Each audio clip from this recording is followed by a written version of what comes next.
Yo, it's your boy Marcus Omar seeing back with another video. It's been a while since I gave y'all some BR gameplay and a little outdoor commentary, but I'm back with another one of these BR gameplays and outdoor commentaries. So yeah, let's go into the video, man. I'm glad to be able to find first-person lobbies with like more than one team.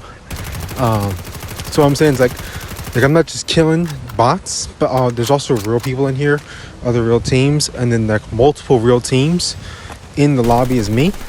I don't seem to be able to do this when I solo squad. When I solo squad, it's just me and all bots.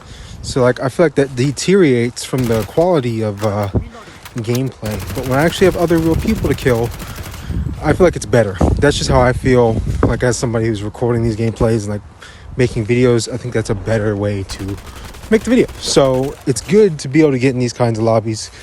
I usually don't start recording until I see real people killing bots or something, and then I'll start recording because then I'm like, hey, there's real people. So for these next few videos, you'll see me starting off with like 2 kills, 7 kills, 10 kills already, because I'm landing and I'm either killing real people off landing and then starting to record, or I don't kill any real people and I just see other people get killed by real people and then I start recording. So just a little heads up for those who actually watch. I really appreciate it. And yeah, let's get into BR. Alcatraz first person BR, to be exact. A little different from what most people play. I love first person COD Mobile BR. I think it's a lot of fun. I think more people should be into it because it's first person. But who do I have to judge that on? I don't know. Everybody likes third person. Me personally, I'm not a third person guy, so that's not something you'll see from me. That being said, though, let's discuss what I'm doing these next few videos on. It's just going to be, I got into like a series of like 3 BR games, right? And they all had real people in it, and it was way more like competitive. Like the final circle and the actual like gameplay, it wasn't me just shooting bots on Alcatraz like it is 99% of the time. It was actually like I got to use some sort of BR knowledge and like gameplay knowledge and game sense to actually like clutch up a 1v3. I didn't really 1v3 them because my teammates were still alive in another game, but I managed to get all the kills. So it's kind of like, I killed their whole team. My teammates really didn't do anything. And then in another gameplay, it's kind of the same situation. When I solo queue, just me, obviously I can't find lobbies with other real people.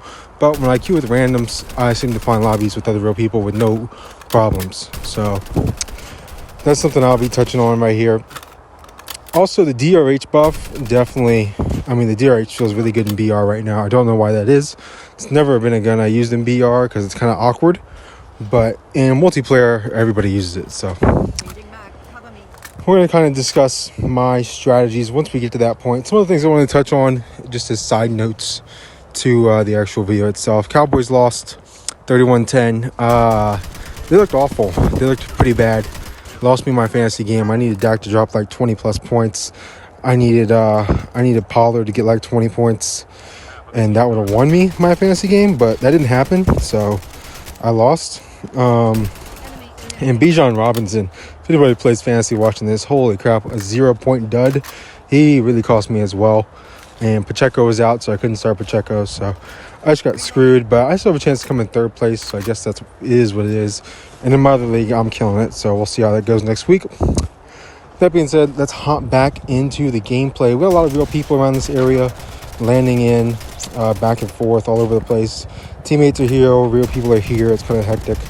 Especially for the early game. For it to be this hectic, that's a really nice change of pace, Usually, like, I don't really find the real team until, like, some random point when I'm shooting a bot. They just start getting killed in the side really quick. I'm like, why is my health going down so fast? But not this time. This time, we kind of get in the mix from the start, and they just keep landing here. I keep landing here because we're kind of going back and forth. And so it's a very interesting game.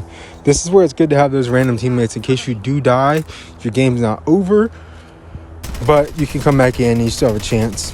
So you also have your teammates to kind of help you out, sort things out. So anyway, let's dive into that gunfight right there. The BK-57 with those iron sights, I don't know, bro. I don't know. It's not good. They're not good at all. The BK, I feel like it got a slight buff. Like, it feels okay. It feels usable now, but it is not a very good gun compared to like the PPSH. The PPSH, in my opinion, is the best ground weapon you can pick up in COD Mobile Battle Royale. It is very good at all ranges. So now we're about halfway through the video, so we'll get into the actual gameplay stuff from here on out. I believe I go flawless the rest of the game. Not really flawless, but I don't die again because obviously I already died, so it's not flawless. But I kind of pick it up right here. I got a better idea of what I'm going to do in these next few gunfights. I'm able to get a growl. Stay to the end of the video to see the growl setup, or go ahead and just fast forward to that. But you also see like what I'm trying to explain to you before that, to kind of these last 5 minutes. That's what I'm getting at. Anyway, the growl setup is at the end if you want to watch that. Here's where we're getting into the good stuff though. I am currently sitting at 20 kills. And I still got this one real team I can continuously kill to kind of farm it up, maybe get up to 30 kills. That's my typical stuff for Alcatraz. I usually average probably 30 kills, whether it's bots, whether it's real people, it doesn't matter. If I'm actually going hard, I should get 30. That's my normal goal. Every once in a while, I'll drop 40. If my teammates are literally not doing anything at all, then I could get 50. My highest is 70. 77 I think it was, and that was crazy. There was so many real people in there and they all sucked. So I was just constantly farming real people, and I didn't even have time to play it up. It was that crazy. I wish I'd have recorded that game, but I did not. That was a long time ago. Anyway, let's get into these drops, man. First of all, when you get a loadout gun before anybody else does, you are gonna fry. I'm saying this right now, bro. You get a growl. The growl is like, it's growl zone. If you play console, you remember the growl on console in Warzone 1. That thing was dominant, and that's what it is now in COD Mobile. It is dominant. As you can see right here, this is just my aim, right? It's a beam, no recoil. You can see this guy's pushing me. Him pushing me right there allowed teammates to pick him off. As you can see, that AK-47 in the kill feed and that really long name that no bot would ever have. So that really helped out.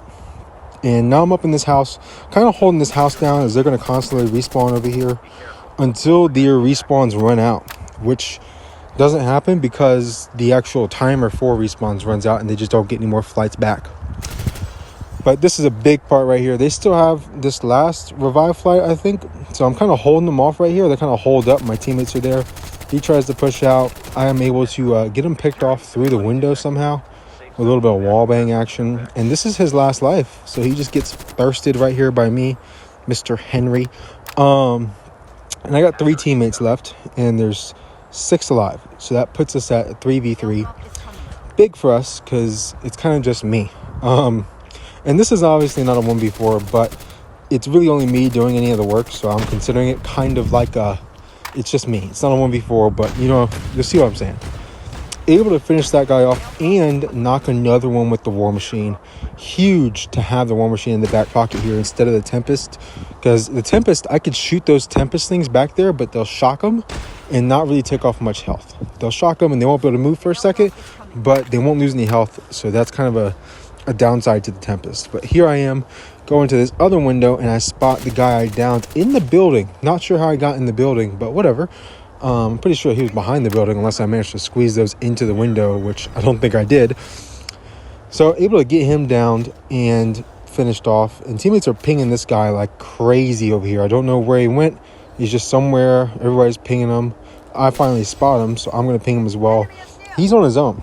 He's in a 3v1 or a 1v3 on his end, I guess. And he makes some good plays. I gotta give this guy a round of applause, dap this dude up, because he actually was using his brain. Look at this play right here. Pops camo. Where did he go? He went right above my iron sights. If you looked at my iron sights, you would barely see him. You'd have to pause it, because when you go invisible like that, you cannot see this dude at all. Sometimes you can spot him. Other times it's like, where did he go? I have no idea. Did he slide, jump? Who knows?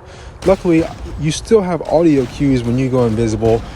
And I just make the big brain play of hopping out of the window, listening to the footstep cues, and then just using the War Machine to kill him, as he's probably watching stairs there for me to push up, whereas I am just kind of like waiting on him, baiting him, and able to get that big brain play. I feel like that's kind of a big brain thing.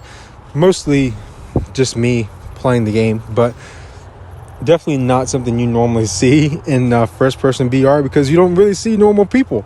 So you don't get into gunfights like this very often. But good plays by me. And here's your setup. Highly suggest you use this. Thank you guys for watching. I really appreciate the support. Like, comment, subscribe. Peace.